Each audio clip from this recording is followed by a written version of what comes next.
কোথাও যেন খুব বেশি দিন থাকতে পারি না, মানে কমফোর্টেবল হয়ে গেলে সেখানে আমার নিজেরই সাফোকেশন হয়। স্কেল নিয়ে কথা হচ্ছে, ছবির প্রি ট্রেলার বা সব কিছু দেখে মানুষ অবশ্যই ভালো লেগেছে, সত্যি বার খাইয়ে বলছি না, ভালো লেগেছে। অ্যান্ড সেখানে একটা বিষয় যে এই আলোচনাটা অবশ্যই বাঙালি হিসেবে গর্বের, কি বলবো? আমি জানি না, আমি এইটা কোনো উত্তর দিতে চাই না। আমি যেটা বলতে চাই সেটা হচ্ছে আমি একটা চেষ্টা করছি একটা ভালো বাংলা ছবি বানানোর জন্য, এবং আজকে তার প্রি ট্রেলার বেরিয়েছে এবং আমার মনে হয় সবারই ভালো লেগেছে যারা এখানে উপস্থিত ছিলেন। এবং যত দিন যাচ্ছে তত খাদানের প্রতি মানুষের ভালোবাসা এবং প্রত্যাশা দুটোই বাড়ছে। এবং শুধু কলকাতায় নয়, গ্রাম বাংলা জুড়ে, পুরো বাংলা জুড়ে একটা খাদানের একটা আমেজ তৈরি হচ্ছে, যেটা আমারও মনে হয়েছিল কিছুদিন আগে কেমন হবে, কিন্তু যত দিন যাচ্ছে তত যেভাবে মানুষের ভালোবাসা, যেভাবে মানুষের উল্লাস বাড়ছে ছবিটাকে নিয়ে, তো আমরা টিম খাদান হিসেবে প্রচণ্ড এক্সাইটেড এবং প্রচণ্ড কনফিডেন্ট। আরেকটা বিষয়, একটা বন্ধুত্ব নিয়ে আলোচনা হচ্ছে, সেটা হলো যে একসময় যেমন দুই পৃথিবীতে জিৎ দেব নিয়ে হয়েছে, বা যিশু আর দেবের বন্ধুত্ব, সেটা রিলিজের আগে থেকেই আলোচনায় আছে সবারই সঙ্গে। দেখো, আমার তুমি এখন শুধু বলছো, আমার পরানদার বন্ধুত্ব খুব হিট, আমার মিঠুনদার বন্ধুত্ব খুব হিট। তো আমার মনে হয় কি আমি এখন দেখতে পাচ্ছি, যেটা বুঝতে পারছি, ছেলেদের সঙ্গে জুটি বেশি হিট হচ্ছে দেন হিরোইনদের সাথে। এটা ঠিকই, এবার ঠিকই ধরেছো, বাট প্রত্যেকটা ছবিটা একটা আলাদা একটা রিকোয়ারমেন্ট থাকে। অ্যান্ড অফকোর্স আমি এই ছবিটা আমি যিশুদা ছাড়া হয়তো করতে পারতাম না, যেটা আমি যিশুদাকে বলেওছি যে মানে যিশুদা এখন প্রচণ্ড ব্যস্ত, বম্বের ছবি, হিন্দি ছবি আছে, সাউথের ছবি আছে। আমি খুব proud I am very proud of হিমকে, একটা বাঙালি ছেলে, বাঙালি হিরো যাকে আমি চিনি, সে নিজের দাদার মতো। এবং আমার যিশুদার বন্ধুত্ব ইজ লাইক সিরিয়াস ভালো বন্ধুত্ব, ন্যাকামোর জন্য না, যেটা ক্যামেরার সামনে বলানোর জন্য না, আমরা এমনি খুব ভালো বন্ধু। এবং এই ছবিটা যখন আমরা স্ক্রিপ্ট লেভেলে কাজ করছিলাম, আমি আর রিনো প্রথম দিন থেকে ডিসাইড করেছিলাম কি এই ছবিতে আমরা যিশুদাকেই নেব। এবং যিশুদা কিছুতেই টাইম দিচ্ছিল না, যা হয় নিজের ব্যস্ততার জন্য। শুনলাম যিশুদা কলকাতায় এসছে, সোজা গিয়ে তুলে নিয়ে এসে বাড়িতে শোনালাম, ওনার গল্পটা ভীষণ ভালো লাগলো। তারপরে যা হয় বাকিটা তো সবাই জানি, ছবিটা হলো। তো এটাই বলবো কি যিশুদার সঙ্গে বন্ডিং খুব ভালো, সেই জন্য ওই সহজ ব্যাপারটা তোমরা পর্দায় দেখতে পাচ্ছ।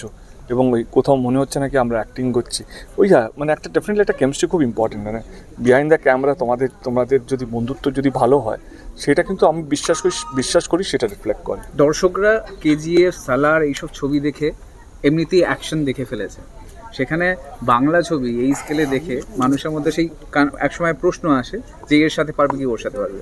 দেব কি বলবে যে নিজের ছবির ক্ষেত্রে সে কি বলবে? সহজভাবে যদি উত্তর দিই, তুমি যতই রেস্টুরেন্টে খাও না কেন, বাড়িতে যদি মা যদি ভালো রান্না করে তার তৃপ্তি আলাদা। তুমি সেটা কি কোনো বাইরের বিরিয়ানির সঙ্গে কম্পেয়ার করতে পারবে? তাই এই যে ফ্যামিলির পরে অনেকদিন পর আবার অ্যাকশনে ব্যাক, এটা কি বলবে, কেমন লাগছে? তোমাদের কেমন লাগছে? আমি তো করছি, আমি তো খুব ভালোই লাগছে, ভালো লেগেছে বলেই তো করেছি ফাটিয়ে। সে কী বলি, কারণ আমি না কোথাও যেন খুব বেশি দিন থাকতে পারি না, মানে কমফোর্টেবল হয়ে গেলে সেখানে আমার নিজেরই সাফোকেশন হয়। একই টাইপের ছবি করে মানে আমি বলছি না খারাপ নয়, সেই ছবিগুলো সব কটা ব্লকবাস্টার। আমি সাঁঝবাতি থেকে যদি শুরু করি এই জার্নিটা, আমার মনে হচ্ছিল কি দর্শকরা মানে একই টাইপের যদি করি, এটা আর বেশি দিন চলবে না, হয়তো খুব বেশি হলে আর 1 বছর চলবে। আমি যদি নিজেকে চেঞ্জ না করি এবং দর্শকদেরকে নতুন কিছু না দিই, তাহলে আমি এক্সটিংগুইশ হয়ে যাব। তো যখনই আমি কমফোর্টেবল হয়েছি, যখনই কথার কথা বলি, যদি একটা এক্সাম্পল নিই, আমার লাস্ট সোকল হার্ডকোর মাসালা ফিল্ম যদি হয়, তো সেটা রংবাজ সেই সময় সবচেয়ে বড় ব্লকবাস্টার ছিল।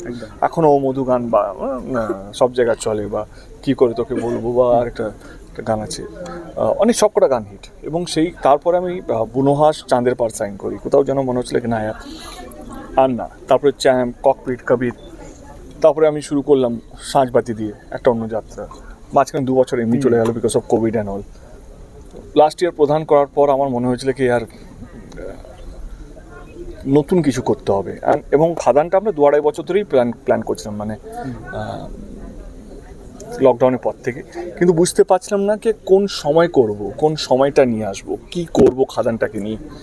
আমার মনে হয়েছে কি যখন আমরা লাস্ট ইয়ার পুজোতে আমার মনে হয়েছিল কি না, নেক্সট ইয়ার আমাকে খাদানকে নামাতেই হবে, কারণ অনেক বেশি একই টাইপের ছবি হয়ে যাচ্ছে। আমার মনে হলো কি না, এবার টেস্ট পাল্টানো দরকার। এবং আমি রিনোকে বলি চলে go to the floor, and that's how খাদান শুরু হলো। এবং আমাদের আরেকটা ছবি অ্যানাউন্স ছিল, আমার আর অতনুদা, অভিজিৎ সেন তার ডিরেক্টর হওয়ার কথা ছিল।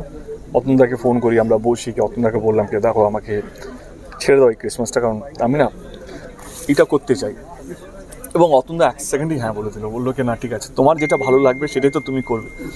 এবং আজকে সেই খাদানটা রিলিজ হতে চলেছে। তো মানে স্বপ্ন দেখেছিলাম কে নিজেকে ভাঙবো, আমি জানি না কতটা পেরেছি। স্বপ্ন দেখেছিলাম কি এমন কিছু করব যাতে বাংলা ছবি যে গ্যাপটা, যেটা নিয়ে তুমি শুরু করলে প্রশ্নটাকে, এত বেশি গ্যাপটা বড় হয়েছে, সেই গ্যাপটাকে আমি কভার করতে পারছি কিনা। এটাও সত্যি, একটা ছবি দিয়ে গ্যাপ কোনোদিনও কভার হতে পারে না, চেষ্টা করতে পারি, এবং একাই আমি সবটা করতে পারি না, এবার দর্শকদেরকেও করতে হবে, তাদেরকে হলে এসে ছবিটা দেখতে হবে। তো আমার মনে হয় ইটস মিউচুয়াল, সবাইকে একসাথে সাপোর্ট করতে হবে এবং সবাইকে একসাথে আসতে হবে। এবং আমি আশাবাদী, কারণ প্রত্যেক দিন খাদানকে নিয়ে প্রত্যাশা, খাদানকে নিয়ে ভালোবাসা বেড়েই চলেছে। তার বড় উদাহরণ হলো কি, যখন আমরা এই বেঙ্গল ট্যুরটা অ্যানাউন্স করলাম, তবে থেকে দুদিনও হয়নি আমার মনে হয়, এত রিকোয়েস্ট, এত কিছু এসছে, আমরা বাধ্য হয়ে মালদা বাড়াচ্ছি, ইউনো, এবং হুগলি ডিস্ট্রিক্ট, আরও অনেকগুলো টাউন অ্যাড হচ্ছে, এবং আমাদের কাছে টাইম নেই, কিছু ইনফ্রাস্ট্রাকচার, মানে এই টিমকে নিয়ে এখানে যাওয়া, এখান থেকে এখানে যাওয়া। বাট এইটাই ভালো লাগছে কি, খাদানের ঝড়, খাদানের নিয়ে ভালোবাসা, সেইটা প্রত্যেকটা দিনে আমাদের বাড়ছে। শেষ প্রশ্ন, সেখানে একটাই বিষয় যে তুমি কিছুদিন আগেই বলেছিলে এক সময় কপি করেই বড় হয়েছি, কিন্তু আর আমি কপি করতে চাই না, কমার্শিয়াল ফিল্মের ক্ষেত্রে তুমি বলেছিলে। সেখানে আশা করি তুমি আগামী দিনে আরো ছবি দেবে বলেই কথাটা বলেছো। হ্যাঁ, অফকোর্স, তো যেটা চলবে সেটা তো দিতে হবে। আর এরকম মাস মুভি আবার তুমি দেখো, যেটা ব্যাপারটা হয়ে গেছে, যেই খাবারটা ভালো সেটাই তো খাবো আমি, যেই খাবারটা খারাপ হবে, যে খাবারটা চলবে না, সেই খাবারটা যদি, তো সেটা আমি খাবো কেন? তো সেরকমই যেই ছবিটা দর্শক দেখবে সেই ছবিটাই তো বানাতে হবে, আমি তো নিজের জন্য ছবি বানাই না। এবং হ্যাঁ, মাঝে মাঝে নতুন কিছু করতে হয়, তো এই নতুনটাই হচ্ছে আমার খাদান। এইটা যদি দর্শক গ্রহণ করে, আমি কথা দিচ্ছি সামনের বছরই করবো। যে খাদান আমার ট্রান্সফরমেশনের জার্নিটা যদি একটু শর্টে, অনেক কিছু, কারণ দুটো রূপ, মানে সত্যি করে বলো তো, এই দুটো ছেলেকে তুমি যদি আলাদা করো, তো মনে ট্রান্সফরমেশন দেখা যাচ্ছে না। একজন বাবা ছেলে, এখন সবাই জানে এটা বাবা ছেলে গল্প, বাবাকে বাবার মতন লাগছে, ছেলেকে ছেলের মতন, এই যে ট্রান্সফরমেশনটা। এবং আমাদের তো ওইটা নাকি দু বছর ধরে শুটিং হয়, আমাদেরকে তো 2 মাসের মধ্যে শুটিং শেষ করতে হয়।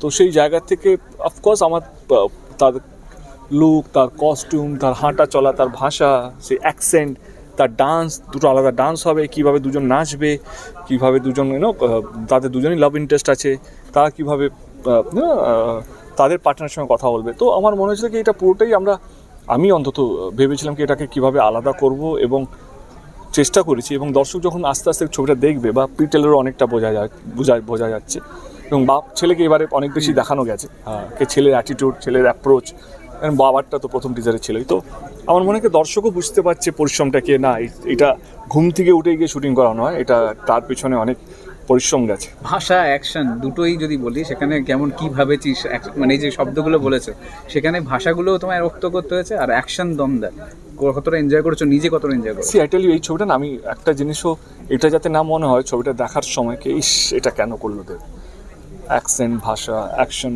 ডান্স, গান, মানে আমি দায়িত্ব নিয়ে বলছি, এখন 2টো গান রিলিজ হয়েছে না, এই কটা দুটো হয়েছে তো, এই ছবিতে 9টা গান আছে।